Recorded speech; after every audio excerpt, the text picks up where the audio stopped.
আমরা সবাই নতুন বছরের শুরুতে বড় বড় প্রতিজ্ঞা করি, তাই না? হ্যাঁ, একদম। যেমন এই বছর আমি ফিট হব বা প্রতিদিন বই পড়ব। কিন্তু মাসখানেক যেতে না যেতেই সব উৎসাহ কোথায় যেন হারিয়ে যায়। ঠিক, মনে হয় যেন একটা পাহাড় ঠেলে এগোচ্ছি, কিন্তু 1 ইঞ্চিও নড়তে পারছি না। এই যে একটা হতাশার অনুভূতি, এটাই আজকের আলোচনার কেন্দ্রবিন্দু। হুম। আমাদের হাতে জেমস ক্লিয়ারের বেস্টসেলার বই অ্যাটমিক হ্যাবিটস থেকে নেয়া কিছু অসাধারণ নোট আর সারসংক্ষেপ আছে। বইটার মূল আইডিয়াটাই হলো কিভাবে একদম ছোট ছোট কাজ, যা আমরা হয়তো পাত্তাই দিই না, সেগুলো জমতে জমতে একটা সময় গিয়ে বিশাল একটা পরিবর্তন এনে দেয়। এই ব্যাপারটা বোঝার জন্য একটা দারুণ রূপক আছে, তাই না? হ্যাঁ, বরফের রূপকটা। ভাবুন, একটা ঘরের তাপমাত্রা 25 ডিগ্রি ফ্যারেনহাইট, আর সেখানে একটা বরফের টুকরো রাখা। বেশ ঠান্ডা। আচ্ছা। আপনি তাপমাত্রা বাড়াতে শুরু করলেন। 26, 27, 28। বরফটার কিচ্ছু হচ্ছে না, যেমন ছিল তেমনই আছে। দেখে মনে হতেই পারে সব চেষ্টা বৃথা যাচ্ছে। একদম। আপনি শক্তি খরচ করছেন, কিন্তু কোনো ফল নেই। 31 ডিগ্রি। এখনো কিছু হয়নি, কিন্তু তাপমাত্রা যেই 32 ডিগ্রিতে পৌঁছালো, সাথে সাথে বরফটা গলতে শুরু করল। প্রশ্ন হল, পরিবর্তনটা কি ওই 1 ডিগ্রি কারণে হলো? না তো।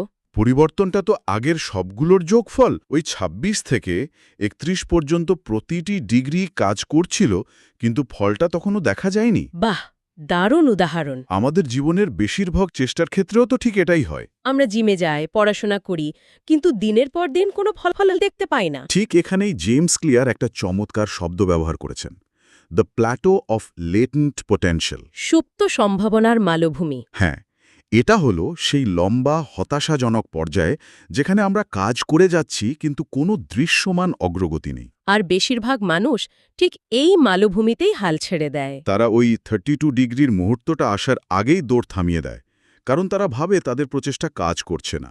কিন্তু আসলে কাজটা ভেতরে ভেতরে হচ্ছিল। এই হতাশার মালভূমি পার করার জন্য ক্লিয়ারের প্রথম এবং সবচেয়ে শক্তিশালী পরামর্শটা কি? পরামর্শটা আমাদের চিন্তাভাবনার গোড়াতেই একটা ধাক্কা দেয়। তিনি বলেন, you do not rise to the level of your goals, you fall to the level of your systems. অর্থাৎ আপনি আপনার লক্ষ্যের স্তরে পৌঁছান না, বরং আপনার সিস্টেম বা পদ্ধতি স্তরেই আটকে থাকেন। ঠিক। 1 মিনিট, এখানে আমি একটু দ্বিমত করতে চাই। লক্ষ্য ছাড়া কি কোনো সিস্টেম তৈরি হয়? আচ্ছা। অলিম্পিকে সোনা জেতার লক্ষ্যটা যদি না থাকে, তাহলে কোনো অ্যাথলিট কি প্রতিদিন ভোর 5টায় উঠে ওই অমানসিক ট্রেনিং সিস্টেম মেনে চলবে? লক্ষ্যটাই তো সিস্টেমকে চালানোর জ্বালানি, তাই না? এটাকে পুরোপুরি বাদ দেওয়া কি বাস্তবসম্মত? চমৎকার প্রশ্ন। আর এখানেই মূল পার্থক্যটা লুকিয়ে আছে। ক্লিয়ার কিন্তু লক্ষ্যকে পুরোপুরি ফেলে দিতে বলছেন না। ও আচ্ছা। তিনি বলছেন, লক্ষ্যের ওপর অতিরিক্ত মনোযোগ দেওয়াটাই সমস্যা। লক্ষ্য দিকনির্দেশনা ঠিক করে, কিন্তু সিস্টেমই আপনাকে সেই দিকে এগিয়ে নিয়ে যায়। মানে আপনার উদাহরণটাই নেই। অলিম্পিকে যারা সোনা জেতে আর যারা প্রথম রাউন্ড থেকেই বাদ পড়ে, তাদের দুজনেরই লক্ষ্য কিন্তু একটাই ছিল, সোনা জেতা। হ্যাঁ, তা তো ঠিক। তাহলে পার্থক্যটা কোথায় হলো? তাদের প্রতিদিনের ট্রেনিং, ডায়েট, ঘুমের রুটিন, মানে তাদের সিস্টেমে। একদম। বিজয়ী এবং পরাজিতদের লক্ষ্য একই থাকে, কিন্তু তাদের সিস্টেম ভিন্ন হয়। আপনি যদি শুধু ফলাফলের দিকে তাকিয়ে থাকেন, যেমন আমি 10 কেজি ওজন কমাবো, তাহলে আপনি কেবল তখনই খুশি হবেন যখন সেই লক্ষ্যে পৌঁছাবেন। আর যাত্রাপথের পুরো সময়টা একটা অতৃপ্তিতে ভুগতে হবে। ঠিক। এর বদলে আপনি যদি সিস্টেমের উপর মনোযোগ দেন, যেমন আমি প্রতিদিন 30 মিনিট হাঁটব, তাহলে প্রতিবার হাঁটা শেষেই একটা ছোট জয়ের অনুভূতি পাবেন। ফোকাসটা ফলাফল থেকে প্রক্রিয়ার দিকে সরে আসে। বুঝলাম। তার মানে লক্ষ্যটা হলো ফিনিশ লাইন, আর সিস্টেমটা হলো দৌড়ানোর প্রক্রিয়া। শুধু ফিনিশ লাইনের দিকে তাকিয়ে থাকলে দৌড়ানোটা কষ্টকর মনে হবে। কিন্তু আমি যদি দৌড়টাকেই উপভোগ করতে শিখি, তাহলে ফিনিশ লাইন একসময় এমনিতেই চলে আসবে। কিন্তু এখানে আরেকটা সমস্যা আছে। কিরকম? আমার সিস্টেম যতই ভালো হোক না কেন, আমার পরিচয় যদি হয় আমি একজন অলস মানুষ, তাহলে সেরা সিস্টেমও তো কোনো কাজে আসবে না। নিজের সম্পর্কে এই গভীর বিশ্বাসটা বদলানোর কোনো উপায় কি বইতে বলা আছে? ঠিক এই জায়গাতেই ক্লিয়ার পুরো ধারণাটাকে উল্টে দেন। আর এটাই আমার মতে বইয়ের সবচেয়ে যুগান্তকারী ধারণা। তাই তিনি পরিবর্তনের 3টি স্তরের কথা বলেছেন। একটা পেঁয়াজের খোসার মতো ভাবুন। সবচেয়ে বাইরের স্তরটা হলো ফলাফল বা আউটকামস। যেমন ওজন কমানো। হ্যাঁ, তার ভেতরের স্তরটা হলো প্রক্রিয়া বা প্রসেস, যেমন জিমে যাওয়া। আর সবচেয়ে ভেতরের মূল স্তরটা হলো পরিচয় বা আইডেন্টিটি। নিজের সম্পর্কে আমাদের বিশ্বাস। একদম। আর আমরা সাধারণত বাইরে থেকে ভেতরে বদলাতে চাই। আমরা ভাবি ওজন কমালে আমি একজন স্বাস্থ্যবান মানুষ হব। কিন্তু ক্লিয়ার বলছেন এটা ভুল রাস্তা, কারণ আপনি আপনার পরিচয়ের বিরুদ্ধে যুদ্ধ করছেন। সবচেয়ে কার্যকর এবং দীর্ঘস্থায়ী পরিবর্তন আসে ভেতর থেকে বাইরে। অর্থাৎ পরিচয় থেকে শুরু করতে হবে। হ্যাঁ, কি অর্জন করতে চাই এই প্রশ্ন দিয়ে শুরু না করে নিজেকে প্রশ্ন করতে হবে, আমি কেমন মানুষ হতে চাই। এই সামান্য মানসিক পরিবর্তনটাই কিন্তু গেম চেঞ্জার। কারণ একজন স্বাস্থ্যবান মানুষ স্বাভাবিকভাবেই সালাদ খাবে, ডোনাট নয়। তার জন্য এটা কোনো কষ্টকর কাজ নয়, এটা তার পরিচয়েরই অংশ। ঠিক। এখানেই তো সেই বিখ্যাত রূপকটা আসে, তাই না? কোনটা? প্রতিটি কাজ হলো এক একটি ভোট, যা নির্ধারণ করে আমরা কেমন মানুষ হতে চলেছি। ঠিক তাই। এটা একটা অসাধারণ শক্তিশালী ধারণা। আপনি যখন সকালে উঠে দৌড়াতে যান, আপনি আমি একজন ফিট মানুষ এই পরিচয়ের পক্ষে একটা ভোট দিচ্ছেন। যখন আপনি একটা বইয়ের এক পাতা পড়েন, আপনি আমি একজন পাঠক এই পরিচয়ের পক্ষে ভোট দিচ্ছেন। যখন জাঙ্ক ফুড না খেয়ে একটা ফল খান, আপনি আমি একজন স্বাস্থ্যবান মানুষ এই পরিচয়ের পক্ষে ভোট দিচ্ছেন। মানে ছোট ছোট কাজগুলো শুধু কাজ নয়, এগুলো আমাদের পরিচয়ের প্রমাণ তৈরি করছে। একটা দুটো ভোটে হয়তো পরিচয় বদলে যায় না, কিন্তু শত শত ভোট যখন জমতে থাকে, তখন নিজের সম্পর্কে আমাদের বিশ্বাসটাও পাল্টে যেতে শুরু করে। বাহ, এই ধারণাটা তো অভ্যাস তৈরির পুরো প্রক্রিয়াটাকেই অনেক বেশি অর্থবহ করে তোলে। একদম। এটা আর স্রেফ করতে হবে ধরনের কাজ থাকে না, এটা আমি কে তার প্রকাশ হয়ে দাঁড়ায়। আচ্ছা, এখন প্রশ্ন হলো, এই দার্শনিক ধারণাটাকে বাস্তবে প্রয়োগ করব কিভাবে? মানে কিভাবে আমরা এই ভালো ভোট দেওয়াটাকে সহজ করে তুলব? এখানেই ক্লিয়ার আচরণ পরিবর্তনের 4টি সূত্র বা 4 লজ অফ বিহেভিয়ার চেঞ্জের কাঠামোটি আমাদের হাতে তুলে দেন। তাহলে চলুন সেই 4টি সূত্রে ঝাঁপ দেওয়া যাক। প্রথম সূত্রটি হল মেক ইট অবভিয়াস, মানে সুস্পষ্ট করুন। এর মানে কি? ভালো অভ্যাসগুলোকে চোখের সামনে রাখা? অনেকটা তাই, তবে এর পেছনের ধারণাটা আরও গভীর। ক্লিয়ার বলেন, আমরা প্রায়ই মনে করি সফল মানুষেরা অনেক বেশি শৃঙ্খলাবদ্ধ বা তাদের ইচ্ছা শক্তি অনেক বেশি। ঠিক, কিন্তু গবেষণা বলছে তথাকথিত শৃঙ্খলাবদ্ধ ব্যক্তিরা আসলে প্রলোভন প্রতিরোধ করার চেয়ে এড়িয়ে চলতে বেশি পারদর্শী। তারা নিজেদের ইচ্ছাশক্তির ওপর ভরসা না করে নিজেদের পরিবেশকে এমনভাবে সাজিয়ে তোলে যেখানে ভালো কাজ করাটা সহজ আর খারাপ কাজ করাটা কঠিন হয়ে যায়। ঠিক, প্রেরণা বা মোটিভেশনকে একটা অতিরঞ্জিত ধারণা হিসেবে দেখা হয়। পরিবেশ প্রায়শই তার চেয়ে অনেক বেশি গুরুত্বপূর্ণ। যেমন, আমি যদি বই পড়তে চাই, তাহলে বইটা বালিশের পাশে রেখে ঘুমানো উচিত, বুকশেলফের ভেতরে নয়। ঠিক, আর যদি স্বাস্থ্যকর খেতে চাই, তাহলে ফলমূল টেবিলের ওপর রাখা উচিত আর চিপসের প্যাকেটটা আলমারির সবচেয়ে ওপরের তাকে, চোখের আড়ালে। একদম, এটাকে বলে এনভায়রনমেন্ট ডিজাইন। আপনি ভালো অভ্যাসের সংকেত বা কিউগুলোকে দৃশ্যমান করছেন আর খারাপ অভ্যাসের সংকেতগুলোকে অদৃশ্য করে দিচ্ছেন। এর সাথে তিনি হ্যাবিট স্কোর কার্ড নামে একটা দারুণ কৌশলের কথাও বলেছেন। ও হ্যাঁ, নিজের দৈনন্দিন অভ্যাসগুলো একটা কাগজে লিখে সেগুলোকে ইতিবাচক, নেতিবাচক বা নিরপেক্ষ হিসাবে চিহ্নিত করা। ঠিক। এটা তো বেশ সময় সাপেক্ষ মনে হচ্ছে, কিন্তু এর পেছনের যুক্তিটা ধরতে পারছি। আমরা সারাদিনে কত কাজ যে অবচেতনভাবে করি তার কোনো হিসাব নেই।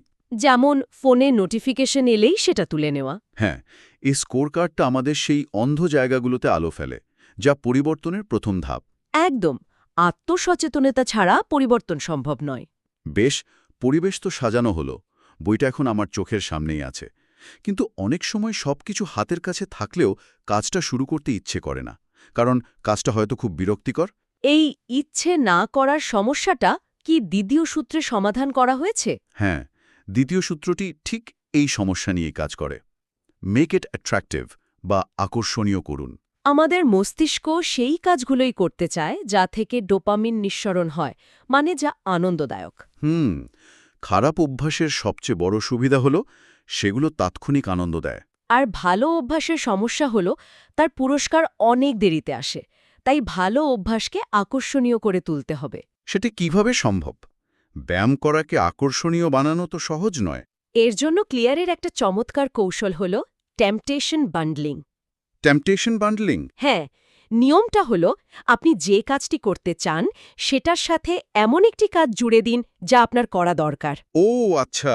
যেমন ধরুন আপনি আপনার প্রিয় পডকাস্ট শুনতে ভালোবাসেন, নিয়ম করুন আপনি শুধু ব্যায়াম করার সময়েই সেই পডকাস্টটি শুনবেন। তাতে কি হবে? এর ফলে আপনার মস্তিষ্ক ব্যায়ামের সাথে পডকাস্ট শোনার আনন্দকে যুক্ত করে ফেলবে। ধীরে ধীরে ব্যায়ামের প্রতি একটা ইতিবাচক অনুভূতি তৈরি হবে। এটা তো দারুণ বুদ্ধি। মানে নেটফ্লিক্সের নতুন সিরিজটা শুধু ট্রেডমিলে হাঁটার সময়ই দেখব। এতে সিরিজ দেখার লোভেই হয়তো জিমে যাওয়া হয়ে যাবে। ঠিক তাই, এর সাথে তো সামাজিক পরিবেশের একটা বড় ভূমিকা আছে, তাই না? অবশ্যই। মানুষ হিসেবে আমরা গোষ্ঠীবদ্ধ জীব। আমরা যে সমাজে থাকি, যে বন্ধুবান্ধবের সাথে মিশি, তাদের আচরণ আমাদের গভীরভাবে প্রভাবিত করে। আমরা স্বাভাবিকভাবেই সেই কাজগুলো করতে চাই যা আমাদের গোষ্ঠীর মধ্যে প্রশংসিত বা স্বাভাবিক বলে গণ্য হয়। আপনি যদি এমন একটা বন্ধু সার্কেলে থাকেন যেখানে সবাই বই নিয়ে আলোচনা করে, আপনারও বই পড়ার সম্ভাবনা বহুগুণে বেড়ে যাবে। তারই নিজের কাঙ্ক্ষিত অভ্যাসকে আকর্ষণীয় করার একটা সেরা উপায় হলো এমন একটি গোষ্ঠীর সাথে যুক্ত হওয়া যেখানে সেই আচরণটি স্বাভাবিক। ঠিক। পরিবেশকে সহজ করে তোলা হলো, কাজটাকে আকর্ষণীয় বানানো হলো, কিন্তু আমার জন্য সবচেয়ে বড় বাধা হলো শুরু করাটা। ওই জড়তাটা।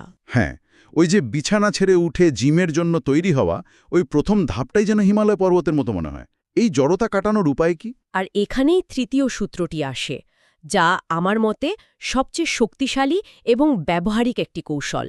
মেক ইট ইজি বা সহজ করুন। আমাদের মস্তিষ্ক ডিফল্টভাবে সবচেয়ে কম পরিশ্রমের পথটি বেছে নেয়। একদম। তাই ভালো অভ্যাসগুলোকে এতটাই সহজ করে তুলতে হবে যে সেটা না করার কোনো অজুহাতই থাকবে না। আর এর জন্যই তো ক্লিয়ারের বিখ্যাত 2 মিনিটের নিয়ম বা দ্য 2 মিনিট রুল আছে, তাই না? হ্যাঁ, এই নিয়মটা হলো প্রোক্রাস্টিনেশন বা গড়িমসি করার বিরুদ্ধে সেরা অস্ত্র।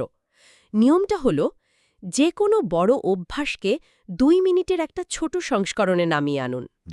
যেমন আপনার লক্ষ্য প্রতিদিন বই পড়ব না হয়ে হবে 1 পাতা পড়ব।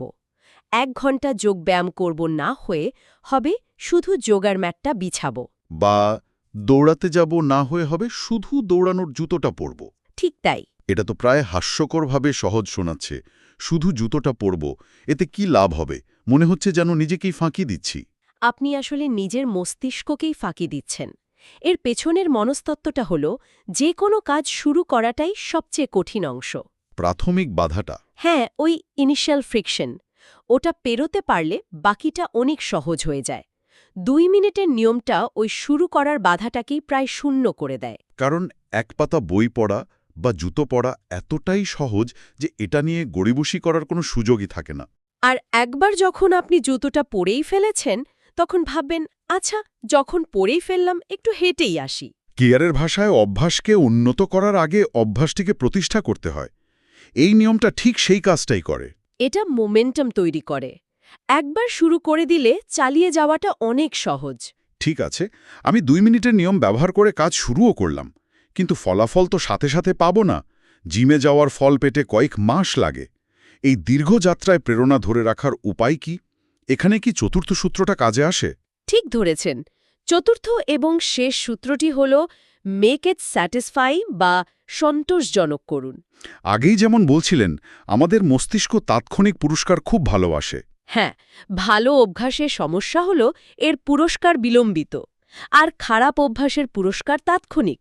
তাই ভালো অভ্যাসকে টেকসই করতে হলে এর সাথে একটা তাৎক্ষণিক সন্তুষ্টি বা পুরস্কার যোগ করতে হবে। সেটা কিভাবে করা যেতে পারে? প্রতিদিন জিমে যাওয়ার পর নিজেকে একটা আইসক্রিম ট্রিট দেওয়া? হ্যাঁ, সেটা তো উল্টো ফল দেবে। তাহলে সবথেকে কার্যকর উপায় হল অভ্যাস ট্র্যাক করা বা হ্যাবিট ট্র্যাকিং। এটা একটা ভিজুয়াল পুরস্কার তৈরি করে। একটা ক্যালেন্ডার নিন। আচ্ছা। যেদিনই আপনি আপনার অভ্যাসটি পালন করবেন, ক্যালেন্ডারে একটা বড় করে টিক চিহ্ন বা ক্রস দিন। কিছুদিন পর যখন আপনি দেখবেন ক্যালেন্ডারে একটা চেন তৈরি হয়েছে, তখন সেই চেনটা না ভাঙার একটা তীব্র ইচ্ছা তৈরি হবে। ওই টিক চিহ্ন দেওয়াটাই মস্তিষ্কের জন্য একটা ছোট তাৎক্ষণিক পুরস্কারের মতো কাজ করে। ঠিক কমেডিয়ান জেরি সিনফেল্ডের বিখ্যাত ডোন্ট ব্রেক দ্য চেন কৌশলটার মতো। একদম। ভাবুন, তিনি তখন এক তরুণ কমেডিয়ান, প্রতিদিন নতুন জোকস লেখার চাপে হিমশিম খাচ্ছেন। তখন তিনি একটা বিশাল ওয়াল ক্যালেন্ডার কেনেন এবং প্রতিবার জোকস লেখার পর একটা বড় লাল এক্স চিহ্ন দিতেন। কয়েক সপ্তাহ পর যখন একটা চেন তৈরি হলো, তখন তার মাথায় চাপটা আর জোকস লেখার ছিল না, ছিল ওই চেনটা না ভাঙার। এটা একটা নেশার মতো হয়ে গিয়েছিল। এই ছোট একটা খেলা তার পুরো ক্যারিয়ার গড়ে দিয়েছে। কিন্তু মানুষ তো আর রোবট নয়, কোনো না কোনো দিন তো ভুল হবেই, চেন তো ভাঙবেই। তখন কি হবে? সব শেষ? না, তার জন্য ক্লিয়ারের একটা অসাধারণ নিয়ম আছে, নেভার মিস টুয়াইস। কখনোই পরপর দুদিন অভ্যাস বাদ দেবেন না। হ্যাঁ, একবার ভুল হওয়াটা একটা দুর্ঘটনা, কিন্তু পরপর দুবার ভুল করাটা একটা নতুন খারাপ অভ্যাসের সূচনা। তাই একদিন জিম মিস হতেই পারে, কিন্তু আসল কাজ হলো পরের দিন সকালেই আবার ট্র্যাকে ফিরে আসা। এটা আমাদের পারফেকশনিস্ট মানসিকতা থেকে বের করে আনে। লক্ষ্যটা নিখুঁত হওয়া নয়, লক্ষ্যটা হলো ধারাবাহিক থাকা। তাহলে পুরো আলোচনাটা যদি এক জায়গায় আনি, তাহলে মূল বিষয়গুলো দাঁড়াচ্ছে ছোট্ট ছোট্ট ধারাবাহিক প্রচেষ্টার অবিশ্বাস্য শক্তিকে বিশ্বাস করা, যা হয়তো শুরুতে দেখা যায় না। ফলাফলের চেয়ে প্রক্রিয়ার ওপর, অর্থাৎ লক্ষ্যের চেয়ে সিস্টেমের ওপর মনোযোগ দেওয়া। এবং সবচেয়ে গুরুত্বপূর্ণ, ফলাফলের পেছনে বাঁ ছুটে নিজের পরিচয়ের বদলানোর চেষ্টা করা। আমি কেমন মানুষ হতে চাই, এই প্রশ্ন দিয়ে শুরু করা। আর সেই কাঙ্ক্ষিত পরিচয়ের পক্ষে প্রতিদিন ছোট ছোট কাজের মাধ্যমে ভোট দেওয়া। সবশেষে নিজের পরিবেশকে এমনভাবে ডিজাইন করা এবং 4টি সূত্র ব্যবহার করা যাতে সেই ভালো ভোটগুলো দেওয়া সহজ, আকর্ষণীয় এবং সন্তোষজনক হয়ে ওঠে। দারুণভাবে গুছিয়ে বলেছেন। দীর্ঘস্থায়ী পরিবর্তন মানে শুধু ভালো অভ্যাস গড়ে তোলা নয়, বরং সেই ধরনের মানুষে পরিণত হওয়া যিনি স্বাভাবিকভাবেই কাঙ্ক্ষিত ফলাফলগুলো অর্জন করেন। অভ্যাসগুলো আমাদের পরিচয়কে শক্তিশালী করে এবং সেই পরিচয় আবার অভ্যাসগুলোকে টিকিয়ে রাখতে সাহায্য করে। এটা একটা চমৎকার চক্র। ঠিক তাই। এই আলোচনাটা শেষ করার আগে আমার নিজের মনেই একটা প্রশ্ন ঘুরছে, যা হয়তো আমাদের শ্রোতাদেরও ভাবাবে। বলুন। জেমস ক্লিয়ারের কথা অনুযায়ী আমাদের প্রতিটি কাজ যদি আমাদের পরিচয়ের পক্ষে এক একটি ভোট হয়, তাহলে আজকের দিন শেষে আমার আর আপনার ছোট ছোট কাজগুলো আমাদের সম্পর্কে কোন গল্পটা বলছে? হুম।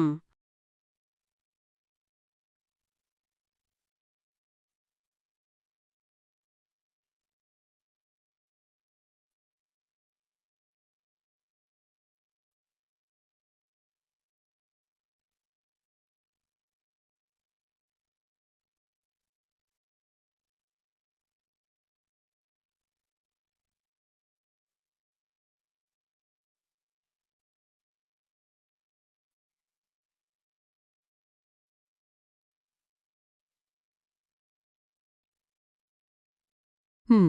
এই প্রশ্নটা হয়তো আমাদের দৈনন্দিন কার্যাবলী এবং আমরা দীর্ঘমেয়াদে কেমন মানুষ হতে চাই তার মধ্যে একটা শক্তিশালী সংযোগ তৈরি করতে সাহায্য করবে।